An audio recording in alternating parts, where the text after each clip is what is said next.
पावन व्यासपीठ को सादर नमन।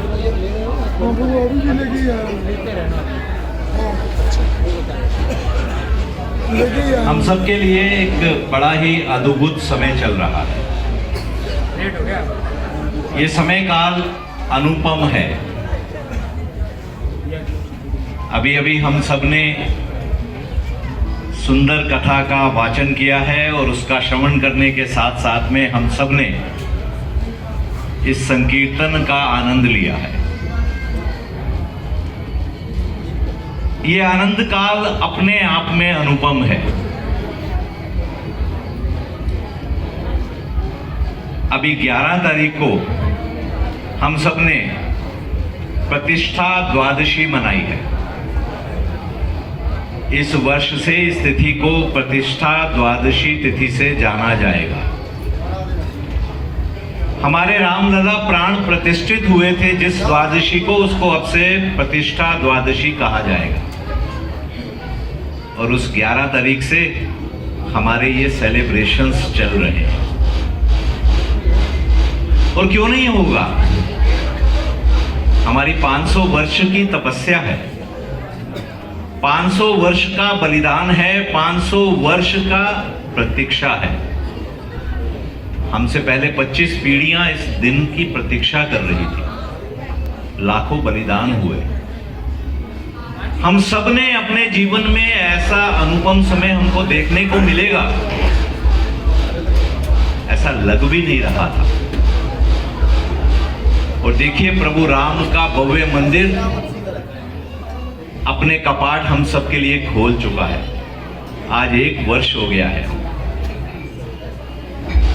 करोड़ों की संख्या में भगत वहां जा रहे हैं। समय तो सचमुच में अद्भुत है ना। हमसे पहले हमारे पूर्वजों ने भी नहीं कभी सोचा था कि भव्य मंदिर हमारे रामलला का उनके जीवन काल में उनके आने वाली पीढ़ियों को भी देखने को मिलेगा। और वो समय देखिए पूर्ण हो गया।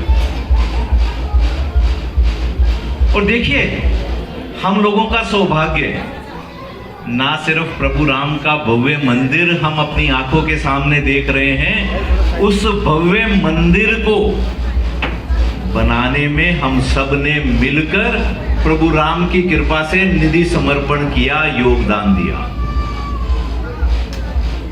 प्रभु राम ने हम सबको सौभाग्य दिया कि हम सब उस मंदिर को अपना मंदिर कहेंगे, अपने राम का मंदिर कहेंगे। ये अनुपम अवसर हमको दिया।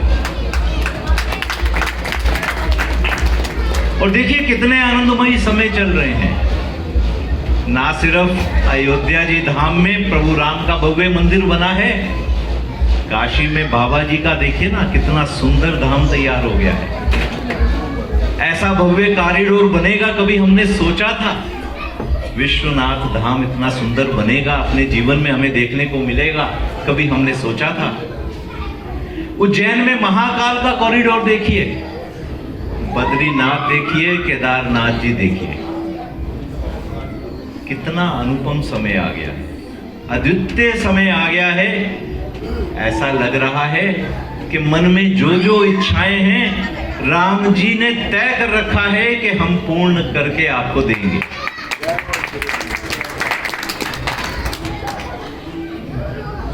राम मंदिर बन गया, काशी कॉरिडोर बन गया, केदारनाथ जी हो गया, उज्जैन में महाकाल हो गया।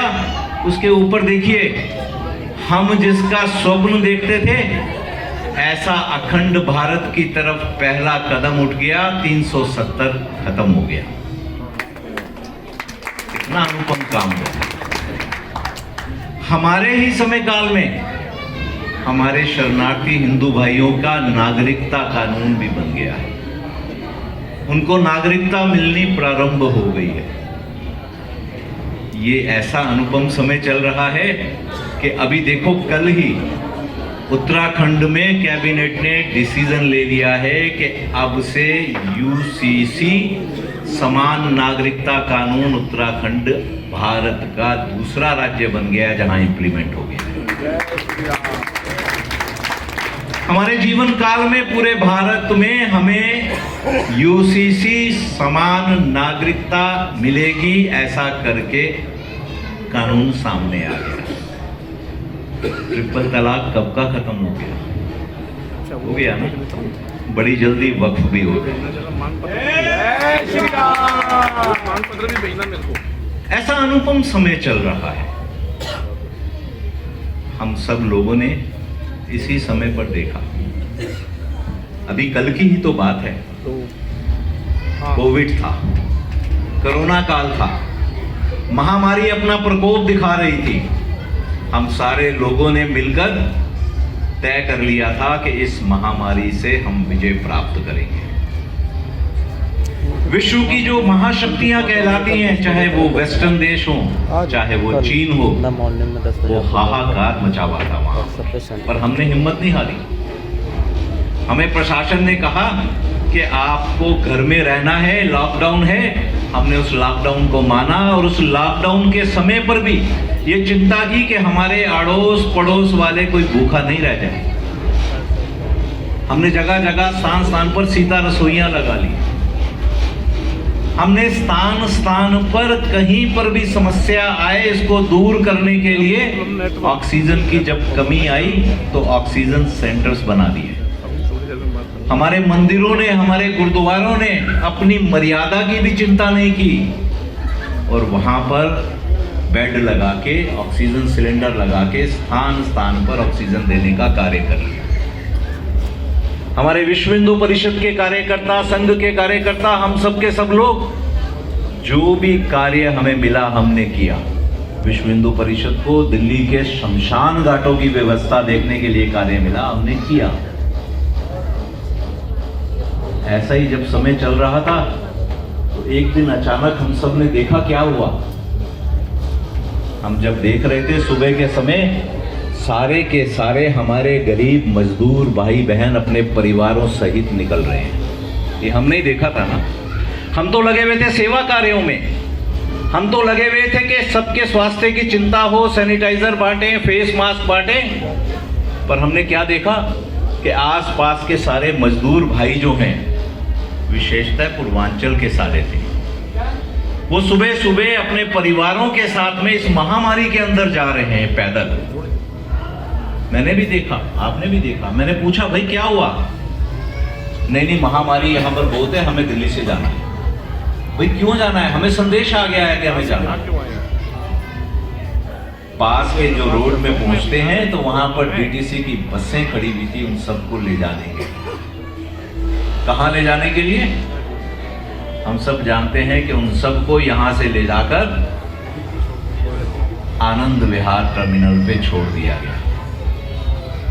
वहां से अपने आप बॉर्डर पार करेंगे। क्यों ऐसा हुआ? किसने संदेश दिया?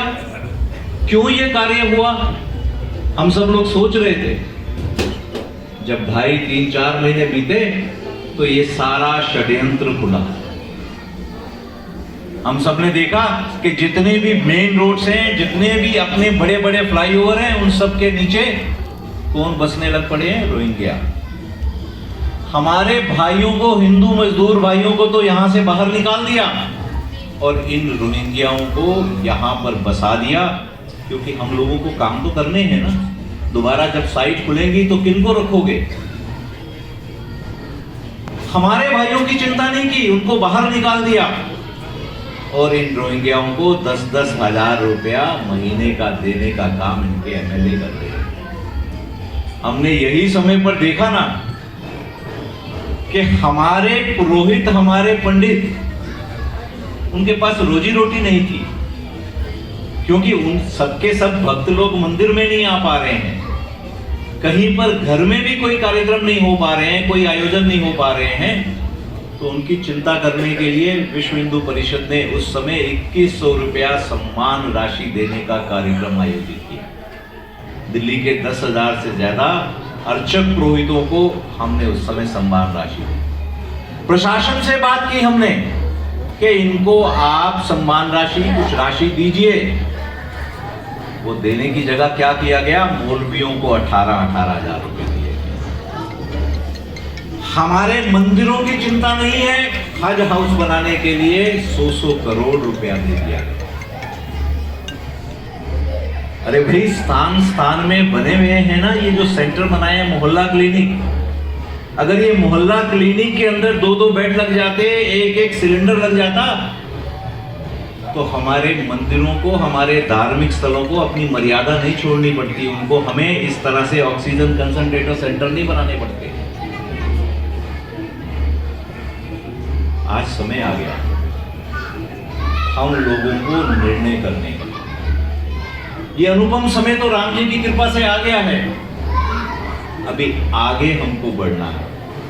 ये कुरुक्षेत्र का समय है, हमको निर्णय करना है कि हमको पांडवों के साथ रहना है या इस महाभारत में कौरवों के साथ रहना। आज करो या मरो का समय है।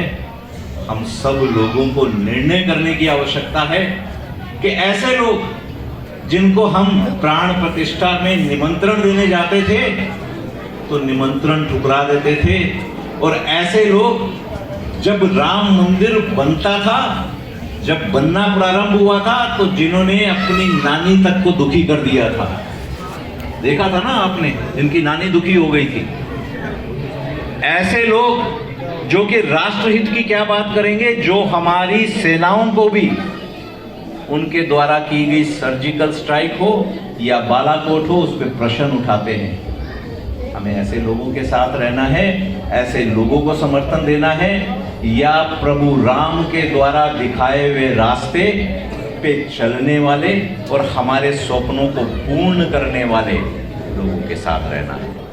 ये समय आ गया है निर्णय करने का।